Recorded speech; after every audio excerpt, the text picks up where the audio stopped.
प्यारे साथियों, आज आज की जो क्लास है बहुत ज़रूरी होने वाली है, क्योंकि आज के क्लास में हम इतनी ऐसी महत्वपूर्ण परिभाषाओं का ज्ञान या परिभाषाओं के बारे में जानेंगे और उससे संबंधित किस प्रकार के क्वेश्चन उत्पन्न होते हैं उसके बारे में हम लोग जानेंगे।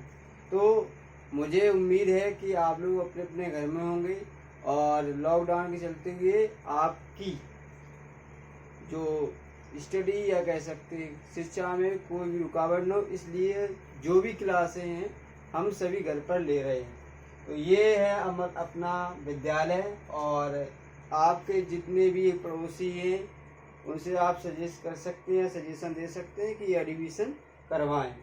और जैसा कि आपको पता है कि हम जो जितनी भी क्लास ले रहे हैं यहाँ पर घर पर, वो सभी प्रोजेक्टर पर और विद एग्जाम्पल के साथ ले रहे हैं और विद प्रैक्टिकल के साथ।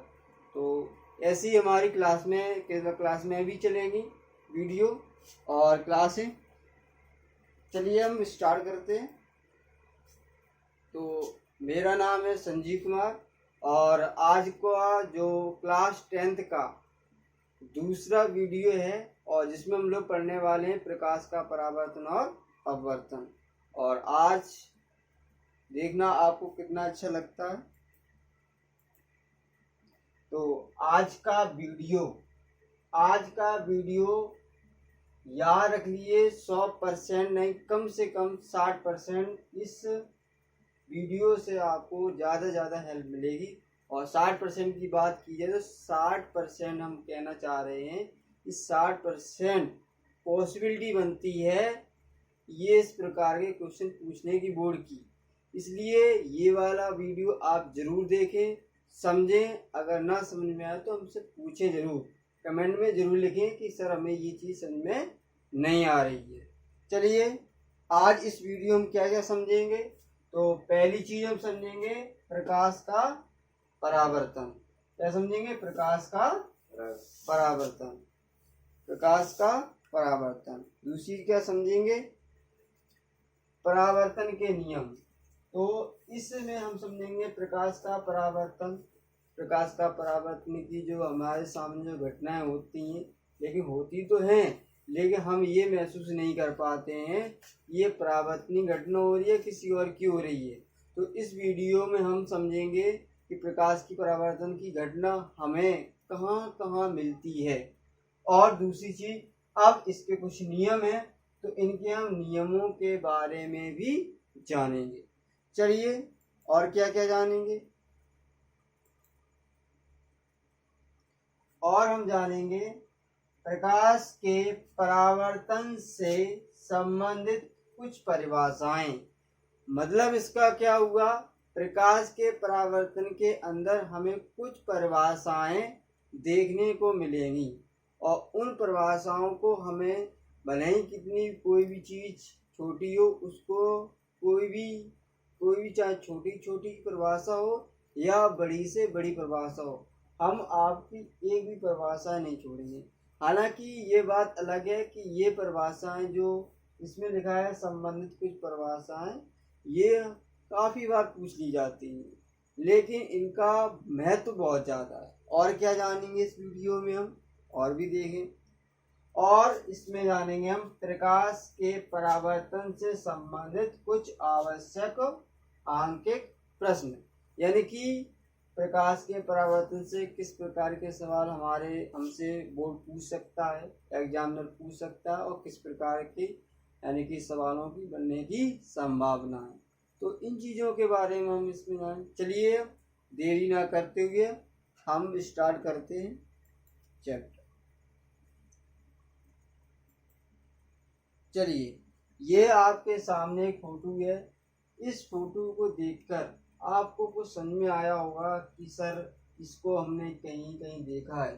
ठीक है, तो मैं देखा तो हमने भी है और आप लोगों ने तो वैसे देखा ही है, लेकिन इसके पीछे अगर हम साइंटिफिक रीजन की बात करें तो साइंटिफिक रीजन की बात करें, यार ये जो घटना हो रही है वो कौन सी हो रही है। देखा तो आप लोगों ने बहुत बार होगा। ऐसी बात करें, यहाँ सामने टॉर्च है और टॉर्च से प्रकाश निकल रहा है और ये रखा हुआ है हमारा कोई दर्पण, और दर्पण से टकराने के बाद ये प्रकाश लौटा। ये तुमने बहुत काफी बार देखा होगा। और चलिए देखते हैं क्या क्या और देखा है मैंने। ये देखिए, हमने बहुत बार छोटे पर, जब हम लोग छोटे होते हैं तो अपने भाई बहन को परेशान या तंग करते हैं या पड़ोसी को भी तंग करते हैं, तो हम लोग देखते हैं कि एक हम लोग अपने हाथ में शीशा लेते हैं और दोपहर के समय हम धूप में जब खड़े हो जाते हैं तो उसका जो चकाचौंध स्थिति हम दीवार पर कहीं बनाते हैं। और कभी कभी ऐसा भी होता है कि हम इस प्रकाश को टकराने के बाद किसी दूसरे व्यक्ति की विष पर डालते हैं तो उसको एक चकाचौंध जैसी स्थिति या कह सकते हैं, तो उसे थोड़ा अच्छा नहीं लगता। तो उसमें मुझे अब लोगों को अच्छा लगता है, चलो ऐसा कर रहे हैं, लेकिन बात वही है, मैं उस बात के पीछे पड़ गया हूँ। आपने ये घटना तो बहुत बार देखी होंगी, लेकिन इसकी ये जो घटना हो रही है ये कौन सी घटना होगी या हो रही है, इसको हम समझेंगे। और देखिए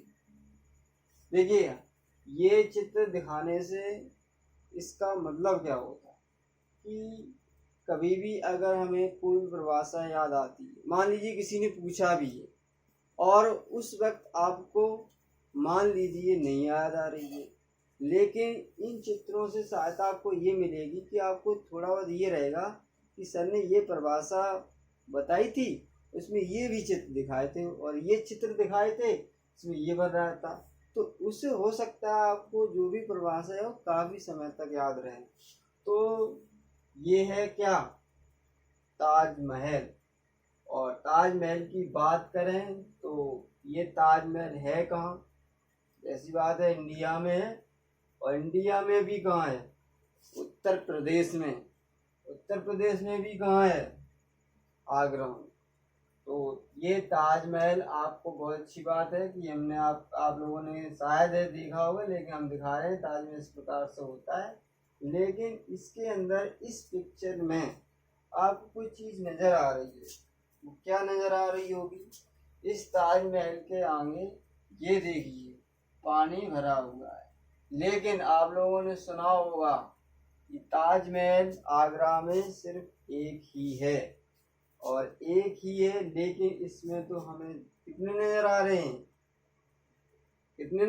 हैं, दो नज़र आ रहे हैं। बस अंतर क्या हुआ, एक में सीधा बना हुआ और एक में उल्टा। अगर हम बात आपसे पूछें कि ये बताओ बच्चों कि ये जो ताजमहल है वो रियलिटी है क्या, रियलिटी नहीं है, इसका जो प्रतिबिंब इसमें उल्टा बन रहा है। तो ये जो बन रहा है वो किस वजह से बन रहा है, हमारा रीजन बस इतना समझना है कि ये किस वजह से बन रहा है। चलिए, तो ये पिक्चर में आपको थोड़ा सभी में अंतर आया है, कुछ समझ में आया होगा कि क्या क्या चीज़ हो रही है, ठीक है। अब ये तो आपने बहुत बार किया होगा, मान लीजिए ये किसी का, ये दोनों भाई बहन हैं और भाई बहन, ये भाई दूर में खड़ा हुआ है, तो ये अपने हाथों में एक शीशे को लिए हुए है, और ये सूरज तो अपने सिस्टर को ये तंग कर रहा है, और तंग करने के लिए क्या कर रहा है, वो धूप में लेकर उस समतल दर्पण या शीशे को या मिरर को ले जाके वो उस प्रकाश को परावर्तित किस पर कर रहा है, अपनी बहन की आंखों पर। मेरा मतलब ये है कि इस जितनी भी हम लोगों ने पिक्चर देखी, इसमें जो घटना हो रही वो कौन सी घटना, यही घटना है किसकी, परावर्तन की। तो सबसे पहले हम समझेंगे परिभाषा, परिभाषा के बाद समझेंगे ये जो चित्र बन रहा है उसका हम फिर से रिपीट कर देंगे कि ये किस वजह से बन रहे हैं, और यहाँ पर जो घटना वास्तव में परावर्तन की हो रही कि नहीं हो रही। समझ में आया कि नहीं आया, चलिए आगे देखते हैं। परिभाषा, प्रकाश का परावर्तन। प्रकाश का परावर्तन क्या होता है, तो प्रकाश का परावर्तन समझने के लिए ध्यान रहे। अब परावर्तन के बारे में और बता, मैंने पहले पिछली वीडियो में बताया था कि हमें जितनी भी वस्तुएं हम देख पाते हैं वो प्रकाश की उपस्थिति के ही कारण देख पाते हैं। अगर प्रकाश उपस्थित नहीं होगा तो हम कोई भी वस्तु को हम नहीं देख सकते। तो प्रकाश के परावर्तन के लिए ध्यान रहे, अगर मान लीजिए जब प्रकाश या उजाला या दिन होता है तो कई बार क्या होता है कि हम अपने में घर के अंदर बने रहते हैं। तो ऐसा ज़्यादा नहीं कि आपका ज़्यादा अंदर घर हो या जो भी रूम हो घर का, मतलब ज़्यादा रूम अंदर हो, ऐसा नहीं, थोड़ा रूम बाहर हो, लेकिन बशर्ते ये है जिस रूम में आप बैठे हुए हो उस रूम से आपको सूरज नज़र ना आता। बस अब सूरज नज़र नहीं आ रहा है लेकिन फिर भी आपके पास उजाला रहता है, तो किसकी वजह से होता है? होता क्या है कि जो प्रकाश, मान लीजिए सूरज ये समझना, सूरज ये चारों तरफ प्रकाश दे रहा है इस प्रकार से, और किसी व्यक्ति का इस प्रकार से घर है, मान लीजिए इस प्रकार से बिल्डिंग बनी हुई ये, और ये व्यक्ति बैठा हुआ है इस रूम में, और इस रूम में बैठा हुआ है, लेकिन इस रूम में बैठे हुए व्यक्ति को सूरज नहीं दिखाई दे रहा।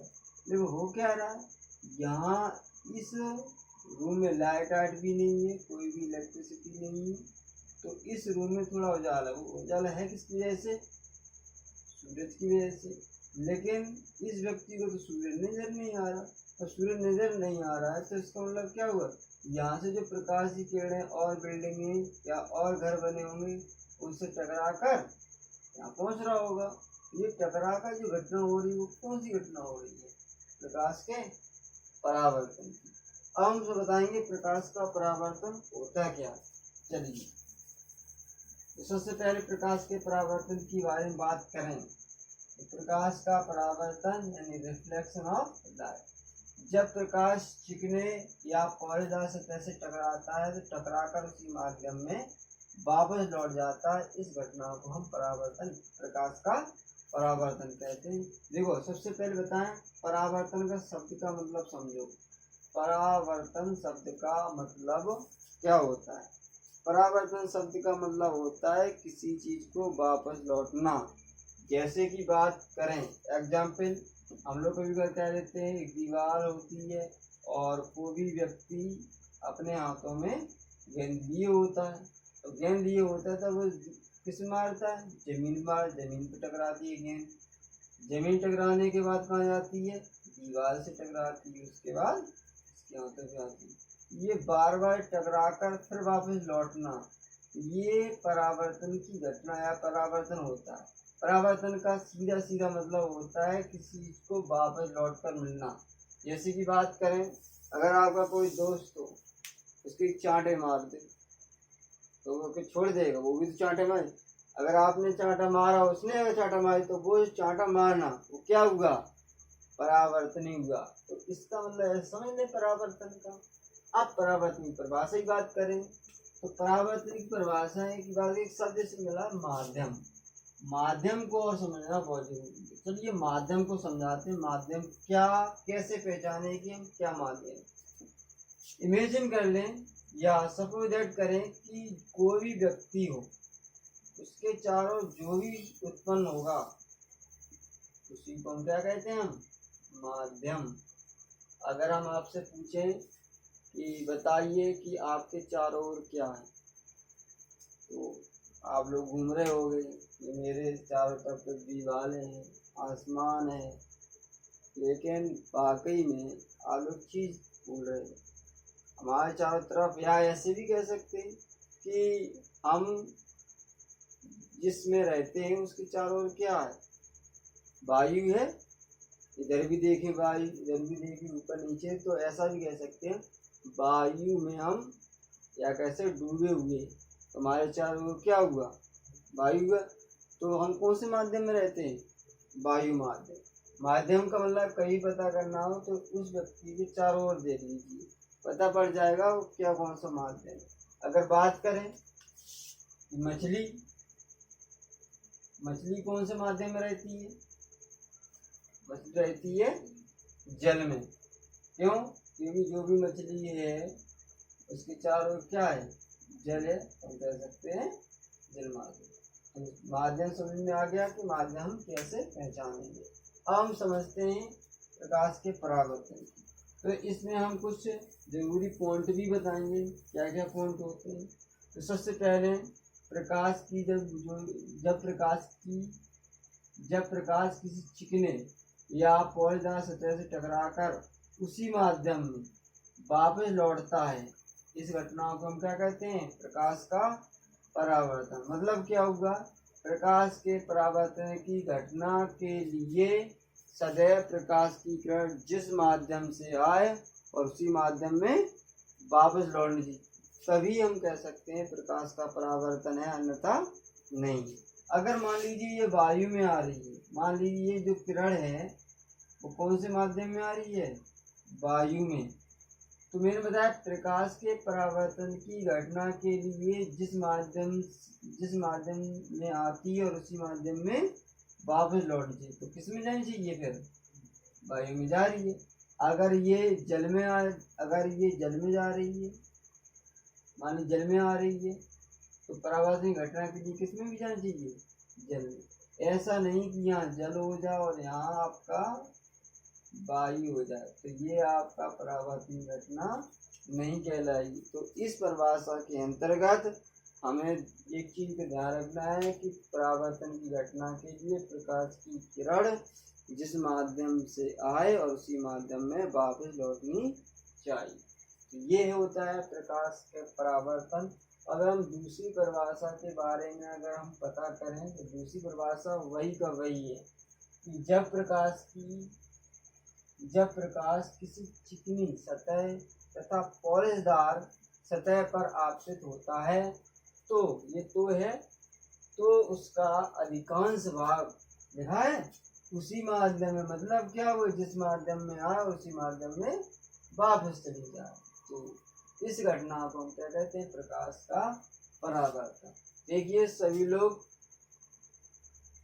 जब भी हम वीडियो डालें और जब भी आप हमारी वीडियो देखें, तो ये कोशिश किया करें कि आप एक पेन और एक कॉपी साथ लेके, यानी कि वहीं रखा करें जहाँ पर आप इस वीडियो को देख रहे हैं। इससे फ़ायदा क्या होगा, इससे फ़ायदा होगा कि जितनी भी चीज़ें हम जो समझाते हैं वो आपको वहाँ नोट करते रहिए। और फिर आपको कैसे नोट करनी है, जो भी आपको यहाँ पर लिखाया जाता है उसी चीज़ को लिखना है बस आपको। और जितने भी हम एक्स्ट्रा जो कह सकते हैं जो चित्र बनवाते हैं उसको आपको नहीं बनाना ऐसे, जैसे कि ये भी मैंने बताया था कि ताजमहल के नीचे तो आप ताजमहल बनाए लोगे, ऐसा नहीं करना। जो भी चित्र बनाने की संभावना होगी उन चित्रों को हम बताएंगे और ये भी बता देंगे हम क्या क्या आपको नोट करना है और क्या क्या नहीं करना है। तो ये तो आपको परिभाषा याद करनी है। अगर आपको देखने में प्रॉब्लम हो रही तो हम एक बार हम रिपीट कर देते हैं। इसमें लिखा है जब प्रकाश किसी चिकने व पॉलिशदार सतह से टकराता है और टकराकर उसी माध्यम में वापस लौट जाता है, इस घटना को प्रकाश का परावर्तन कहते हैं। तो दूसरी परिभाषा ऐसी बन जाती है कि जब प्रकाश किसी चिकने सतह तथा पॉलिशदार सतह पर आपतित होता है तो उसका अधिकांश भाग उसी माध्यम में वापस लौट जाता है, और इस घटना को हम क्या कहते हैं, इस घटना को हम प्रकाश का परावर्तन कहते हैं।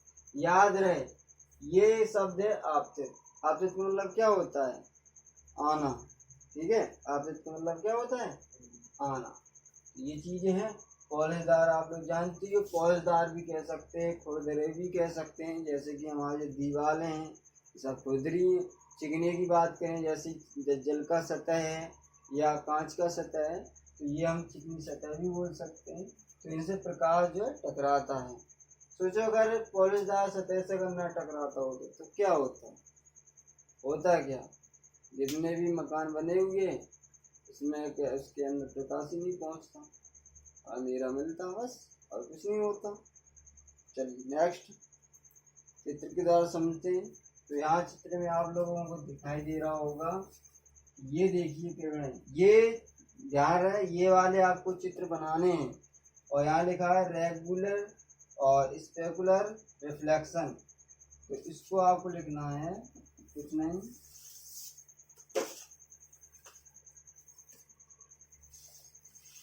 परावर्तन। और इस प्रकार से आप लोग एक लाइन खींच लेंगे और ये आप लोग चित्र नोट करेंगे, ध्यान रहे। इसमें हम लोग देख रहे हैं ये जो 5 किरणें आ रही हैं और मान लीजिए जितना आपके चित्र में उतनी ही बनाना है। ये किस माध्यम में आ रही हैं? वायु में। तो किस माध्यम में ही जा रही हैं? वो भी तो वायु में ही तो जा रही हैं। तो ये तुम्हारी बन जाएगी। नेक्स्ट इसमें भी देखें, ये आई किरण और परावर्तन होने के बाद इस चीज में याद रखना कि जितनी प्रकाश की किरणें आती हैं उतनी ही परावर्तन होती है। अगर आपने एक अगर डाली है तो एक ही निकालें, इसमें आपने 4 डाले तो 4 निकले। और दूसरी आप लोग ये सोच रहे होंगे सर कि ये तो बहुत जादू वाला काम हो गया कि हमने डाली थी कौन से कलर की ब्लू कलर की, निकली कौन सी ऑरेंज। ऐसा नहीं होता है। जैसी कलर के मान लीजिएगा रेड कलर हो तो रेड कलर ही निकलेंगे। सपोज दैट ऐसे मान लें कि अगर हमारे पास एक टॉर्च है रेड कलर की जो लाल कलर का प्रकाश उत्सर्जित करती है और उसको आप किसी अपने घरों में जो शीशा होता है उस पर डालें तो इसका कलर चेंज हो जाएगा, नहीं होगा ना। तो यही होता है। तो जो भी कलर के आप प्रकाश डालेंगे उसी कलर का परावर्तन होकर निकलेगा। नेक्स्ट इसमें से इससे भी आप समझ सकते हैं। तो देखो इस चीज ये हम जितने भी हम मेहनत कर रहे हैं आपको समझाने के लिए इसलिए कर रहे हैं कि आपको ज़्यादा से ज़्यादा, मैंने पहले ही बोला था कि आपको रटना नहीं है बिल्कुल ही, बस समझना है। चित्र से आपको वजह समझ में आ जाएगा। देखें यहाँ से कि ये एक टॉर्च है और टॉर्च से प्रकाश उत्सर्जित हो रहा है और नीचे आपको जो कुछ नजर आता होगा ये आपको चित्र बिल्कुल नहीं बनाना है, ठीक है। जो चित्र बनाने की आवश्यकता होगी उसको हम बोल दिया करेंगे कि आप ये लो ये वाला चित्र बना। तो यहाँ से प्रकाश की किरणें आ रही हैं, प्रकाश की किरणें आ रही हैं। तो ऊपर जो भी माध्यम है वायु में है तो वायु में तो परिवर्तन हो रही है। कौन सी घटना हो रही है? प्रकाश के परावर्तन की घटना हो रही है, याद रहे। तो एक व्यक्ति की आँख ये है फर्स्ट पर्सन, एक व्यक्ति की आँख ये सेकंड पर्सन, एक व्यक्ति की आँख ये। आप ऐसे ही मान सकते हैं कि एक ही व्यक्ति कितनी पोजीशन है? 3 पोजीशन है, 3 बार देख रहा है। यहाँ पर देख रहा है तो ये वाली प्रकाश की किरण इसके अंदर जा रही है, यहाँ पर हो जाएगा तो ये वाली प्रकाश की किरण इस पर जाएगी। ये वाली अगर ऊपर देख रहा है ये वाली जाएगी। बस आपको इसमें क्या समझना है? इसमें समझना है कि जिस माध्यम से आए उसी माध्यम में वापस लौट। चलिए नेक्स्ट हम समझेंगे। तो आपको मुझे उम्मीद है कि आप लोगों को परावर्तन समझ में आ गया होगा। तो चाहे तो हम एक बार रिपीट कर सकते हैं। जब प्रकाश किसी पॉलिश या चिकने, चाहे आगे पॉलिश कर दें या पीछे चिकने करें, जब प्रकाश की चिकने या पॉलिश सतह से टकराता है या पृष्ठ पर टकराता है और टकराकर उसी माध्यम में वापस लौट जाता है, इस घटना को प्रकाश का परावर्तन कहते हैं। या दूसरी परिभाषा भी कह सकते हैं, जब प्रकाश किसी चिकने सतह या पॉलिशदार सतह से टकराता है तो उसका अधिकांश भाग उसी माध्यम में वापस लौट जाता है, इस घटना को प्रकाश का परावर्तन कहते हैं। ये चीज़ ध्यान है, बहुत बच्चे लोग गलती करते हैं, परिभाषा में क्या लिख देते हैं जब प्रकाश की चिकने या पॉलिशदार सतह से टकराता है वो उसी मार्ग में वापस लौट जाता है। ये गलत है, गलत भी नहीं कह सकते, लेकिन अगर आपने ये कह दिया तो इसका मतलब है जितनी भी हमने बोला कि दूसरे मार्ग में, क्या दूसरे मार्ग में नहीं जा सकते? बिल्कुल जा सकते हैं। तो आप इस चीज़ को ध्यान रखिए। तो चलिए हम बताते हैं।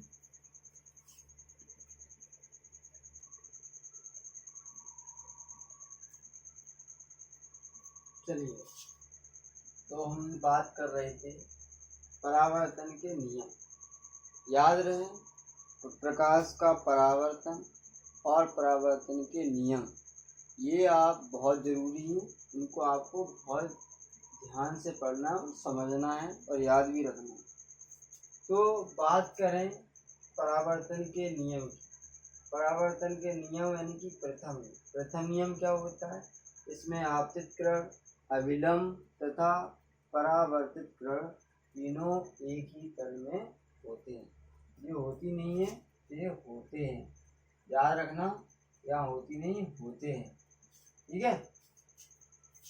तो इस बात का याद रखना। चलिए बात करें, इसमें कुछ शब्द लिखा है कि आपतित किरण सर क्या है, ये अविलंब क्या है और ये परावर्तित किरण क्या है। तो इसको थोड़े समय के लिए आप यहाँ पर रुकें, क्योंकि आगे जब बताएंगे परावर्तित किरण क्या हो, बहुत अच्छी तरीके से आपको याद हो जाएगी और समझ में भी आ जाएगा कि वास्तव में आपतित किरण क्या है, अविलंब क्या है और परावर्तित किरण क्या है, और ये तीनों एक ही तल में होने का रीजन भी क्या है, कैसे पता करते हैं कि ये तीनों एक ही तल में होते हैं। तो अभी सिर्फ इतना याद रखें कि आपतित किरण, अविलंब तथा परावर्तित किरण तीनों एक ही तल में होते हैं। मतलब ये आपका प्रथम नियम रहा। चलिए दूसरा नियम क्या है। दूसरा नियम है द्वितीय नियम, यानी कि आपतन कोण आई। थोड़ा रुकें, आपतन कोण को हम बहुत अच्छी तरीके से एक्सप्लेन करेंगे कि आपतन कोण होता क्या है और परावर्तन कोण आर के मान के बराबर होता है। आपतन कोण का मान परावर्तन कोण के मान के बराबर होता है। तो ये परावर्तन नियम आप हेडिंग डालेंगे, जितने भी आपके जो अलग अलग कलर में लिखे हुए हैं वो उसको भी आप हेडिंग बनाएंगे, या आप नंबर भी डाल सकते हैं 1 और 2। तो ये आप दोनों नोट करेंगे। नोट करने के बाद जो अभी हम लिख रहे हैं, जैसे कि इसमें तो सिर्फ थ्योरेटिकल लिख दिया कि आपतन कोण आई का मान परावर्तन कोण के बराबर होता है। तो इसको अगर मैथमेटिकली लिखें तो कैसे लिखेंगे, तो कोण आई, तो कोण का सिंबल ये है और आई बराबर कोण, ये आपका एक फार्मूला बन जाता है। और इसको भी जब आप दूसरा नियम लिखें उसके नीचे आप ये नोट कर लें कि आपतन कोण आई का मान परावर्तन कोण आर के बराबर हो। ये हमारा होता है दूसरा नियम। तो ये आप थोड़े समय के लिए आप यहाँ पर रुकें, फिर आगे जब की जाएगा उसमें हम समझाएंगे क्या होता है आपतित किरण, क्या होता है विलंब, क्या होता है परावर्तित किरण, क्या होता है तुम्हारा आपतन कोण, क्या होता है परावर्तन कोण, ठीक है। तो ये हम आपको बता, चलिए ये आपके सामने चित्र आ गया परावर्तन का। तो मैंने परावर्तन की बात की थी, प्रकाश का जिस माध्यम में आया उसी माध्यम में वापस लौटने चाहिए, इसी अपना प्रकाश का परावर्तन। ऐसे पहले यहाँ समझे चित्र में क्या क्या चीज क्या है। तो ये जो आपकी एक ब्लू कलर की जो स्लाइड दिखाई दे रही है, ये आपका कोई मिरर या दर्पण है, ठीक है। क्या है, मिरर या दर्पण। इसको हम ऐसे भी कह सकते हैं, पॉलिश भी कह सकते हैं, इस प्रकार से। ये आपको चित्र बनाना है जस्ट नियमों के बाद, ये याद रहे, नियमों के बाद। जब ये पॉलिश हो जाएगी, दर्पण में हमेशा एक तरफ पॉलिश की जाती है, तो इसको बोलेंगे पॉलिश। और पॉलिश होती किस किस की है, हम कह सकते हैं पारा की, या जो चांदी की पॉलिश भी कह सकते हैं। जब एक तरफ पॉलिश होगी, दूसरा जो पृष्ठ बनेगा वो बनेगा आपका परावर्तक पृष्ठ। परावर्तक क्या बनेगा, परावर्तक पृष्ठ, ठीक है।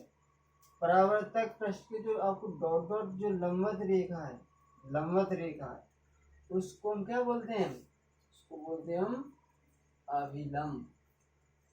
ये जो हम लिख रहे हैं अपने मार्कर से, उसको भी आपको नोट करना है। इसको हम क्या कहते हैं, अभिलंब। और परावर्तक पृष्ठ के जिस बिंदु पर ये अविलंब या जो आपतित किरण आती है उसको बोलते हैं हम क्या, आपतन। चलिए यहाँ लिख देते हैं, आपतन कोण। आपतन कोण, कोण नहीं सॉरी, बिंदु है, क्या है, बिंदु, आपतन बिंदु। अब आपतन बिंदु पर जो किरण आती है, ये आपतन बिंदु पर जो किरण आती है उस किरण को कहते हैं हम आपतित किरण। क्या बोलते हैं हम, आपतित किरण। और आपतन बिंदु से जो किरण जाती है उसको हम क्या कहते हैं, परावर्तित किरण। परावर्तित किरण, ध्यान रहे, आपतित किरण परावर्तित किरण होगी, आपतन बिंदु हो गया, परावर्तक पृष्ठ हो गया, पॉलिश होगी, और अविलंब हो गया। अविलंब और आपतित किरण के बीच जो भी कोण बनता है उसको हम प्रदर्शित करते हैं आई से। इस कोण का नाम होता है आपका आपतन कोण। क्या होता है, आपतन कोण।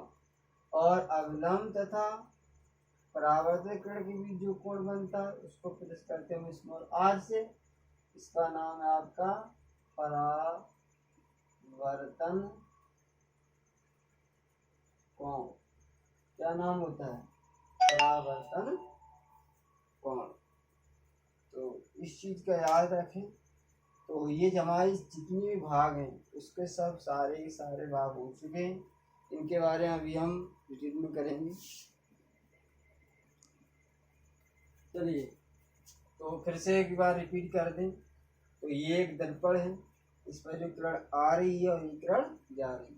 परावर्तन घटना के लिए क्या होनी चाहिए, जिस माध्यम से आए उसी माध्यम में वापस लौटेगी, जिस माध्यम से आ रही थी उसी माध्यम में वापस लौट गई। अब इसको समझेंगे। सबसे पहले समझेंगे हम परावर्तक पृष्ठ। परावर्तक पृष्ठ क्या होता है, जिस पृष्ठ से प्रकाश परावर्तित होता है, ठीक है, जिस पृष्ठ से प्रकाश परावर्तित होता है उस पृष्ठ को कहते हैं हम परावर्तक पृष्ठ। ठीक। नेक्स्ट अविलंब। अविलंब का मतलब ही होता है, क्या होता है, अविलंब के नाम है। जैसे कि बात करें, अगर हम बात करें नोट करने की, तो जितना आपका ये चित्र बना हुआ है उतना ही आप इसको बनाएंगे अपनी नोटबुक पर, ठीक है, इतना ही बनाना है।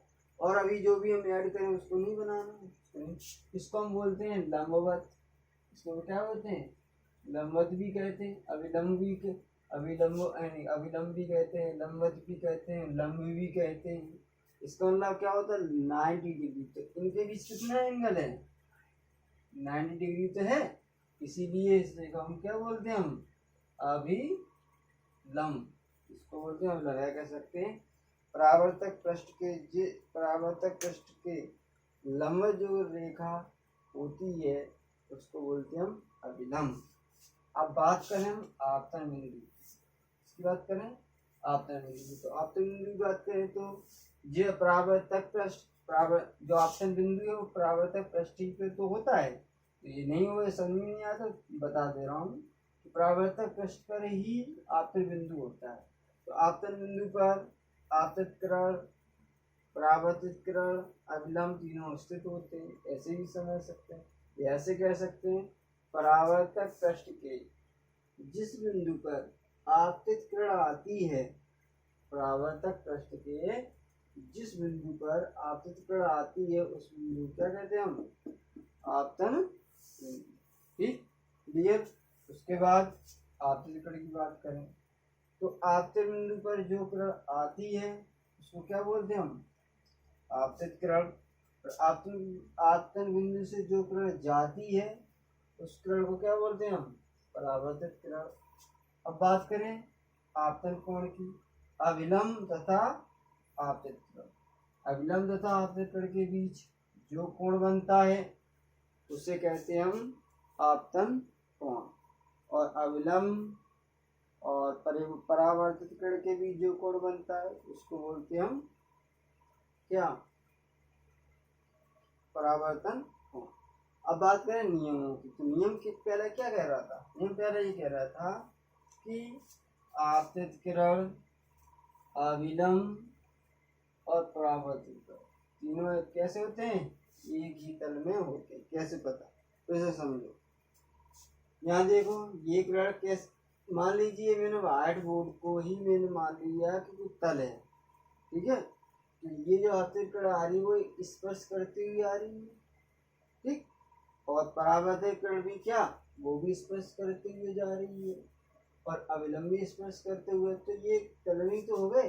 ये देखो तल, तो व्हाइट बोर्ड एक तल हो गया, तो ये जो सब स्पर्श करे तो इसका मतलब क्या हुआ, ये आपतन कोण, सॉरी आपतित किरण, अविलंब और परावर्तित किरण तीनों एक ही तल में। दूसरा नियम क्या होता है, आई का मान किसके बराबर होगा, आर की। मतलब क्या हुआ, अगर ये 60 डिग्री है तो ये भी कितना होगा, 60 डिग्री होगा। अगर ये 30 डिग्री है तो ये भी कितना होगा, ये भी 30 डिग्री होगा। अगर मान लीजिए मैंने 45 डिग्री कर दिया तो ये भी कितना होगा, ये भी 45 डिग्री होता है, क्योंकि नियम है परावर्तन का। चलिए नेक्स्ट,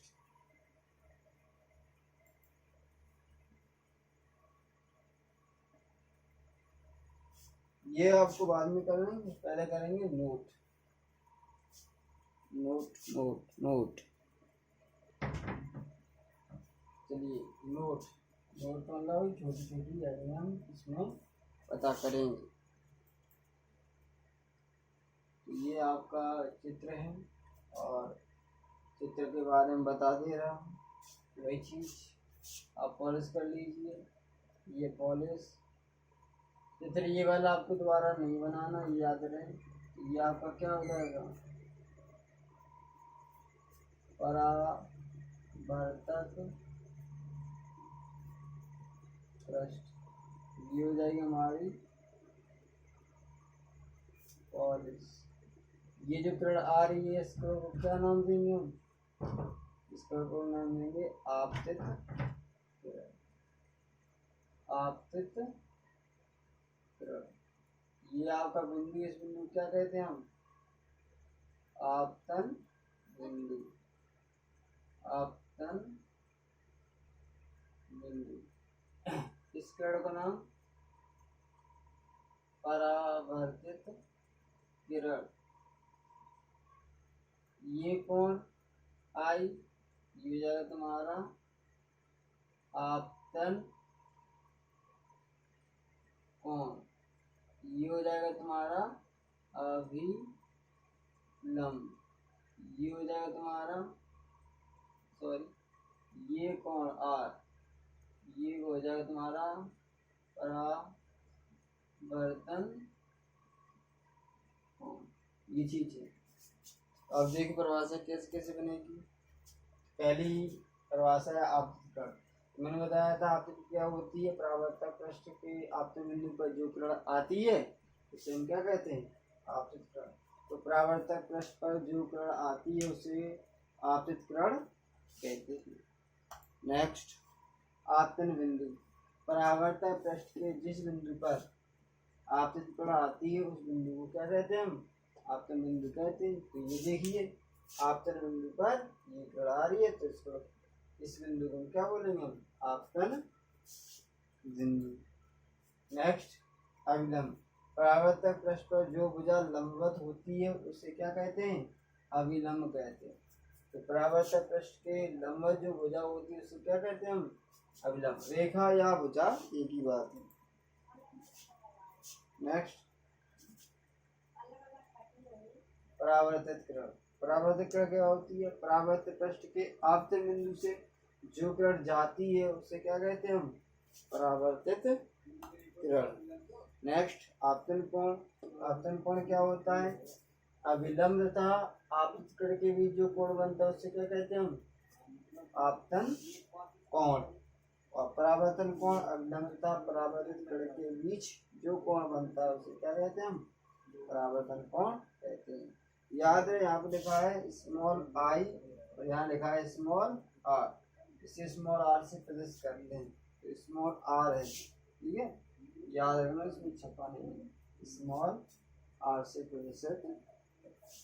चलिए तो इसमें हम लोगों ने बता दिया प्रकाश का परावर्तन क्या होता है, उसके नियम क्या होते हैं, बचे क्या, और उससे संबंधित परिभाषाएं भी होंगी। हमारे से इससे संबंधित क्या क्या प्रश्न हो सकते हैं। चलिए प्रश्न हम लोग देखते हैं। चलिए प्रश्न क्या है, निम्न चित्र में आपतन कोण का मान ज्ञात करो। अब मुझे आपतन कोण का मान ज्ञात करना है। आप जितने भी क्वेश्चन हैं हम खुद बनाएंगे स्वयं, आप स्वयं कैसे बनाएंगे इसको ध्यान रखें। चलिए सपोज है, मान लीजिए ये इधर कुछ भी नहीं है, इसको बिगाड़ देता हूँ। चलिए इसमें क्वेश्चन हमसे पूछा गया है, हमसे नंबर 1 डालने में, नंबर 1 में पूछा गया हमसे कि ये जो निम्नलिखित चित्र में आपतन कोण का मान ज्ञात करो। तो मैंने मान ली क्वेश्चन है, ये दे दिया परावर्तन कोण, आर का मान दे दिया उसमें 45 डिग्री। तो ये जो कोण होगा ये आई का मान क्या होगा, बताओ, सोच के बताओ क्या होगा, सोच के बताएं क्या होगा। चलिए देखो एक नियम था परावर्तन का, क्या नियम था, आपतन कोण का मान परावर्तन कोण के बराबर होता है। तो चाहे परावर्तन का मान पहले दे दें, चाहे आपतन कोण का मान पहले दे दें, होते थे दूसरे के बराबर। तो अगर ये मान अगर 45 होगा तो ये भी कितना होगा, ये भी आपका 45 होगा, अर्थात आई का मान कितना होगा 45 डिग्री। इसका ये आंसर हो गया। नेक्स्ट, अगर मान लीजिए ये एंगल परावर्तन कोण का मान नहीं, ये एंगल अगर 60 डिग्री है, यानी परावर्तक प्लस और परावर्तित के बीच अगर ये 60 डिग्री है, तो ये बताओ आई का मान क्या होगा और आर का मान क्या होगा।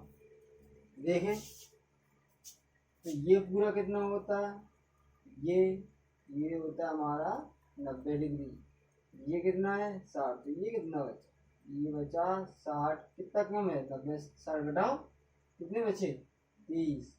तो आर का मान कितना आ गया 30, और परावर्तन का नियम मुझे पता ही है, आर का मान किसके बराबर होता है आई के, तो ये भी कितना हो गया 30, अर्थात आई का मान भी 30 और आर का मान भी। चलिए नेक्स्ट, इसमें देखें, अगर मान लीजिए ये एंगल,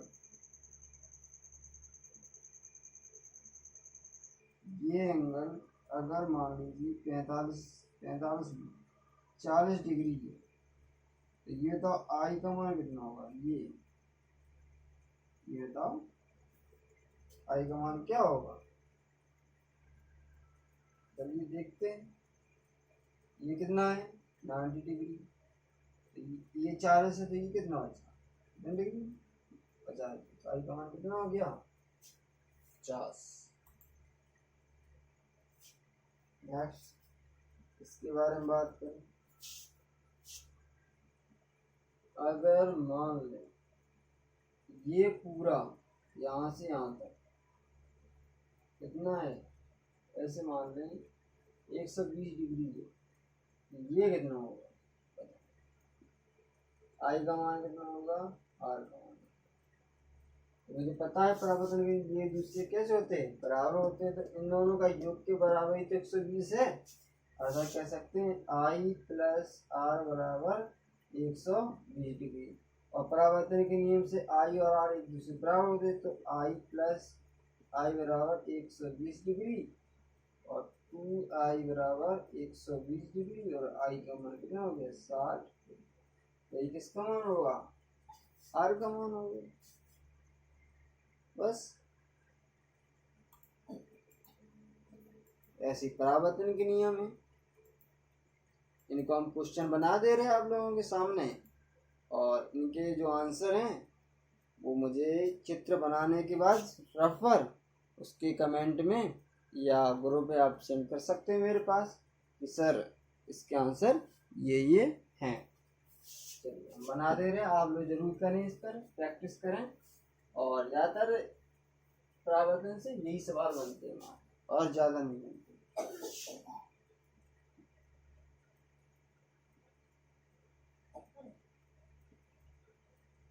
पूछा गया आर का मान बताओ, ठीक है, सही में आर का मान निकालो।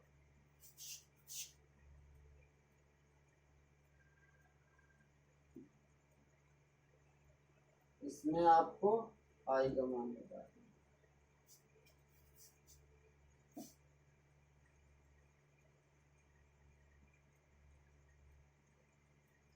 126 डिग्री आर का मान फाइंड करें और आई का मान फाइंड करें।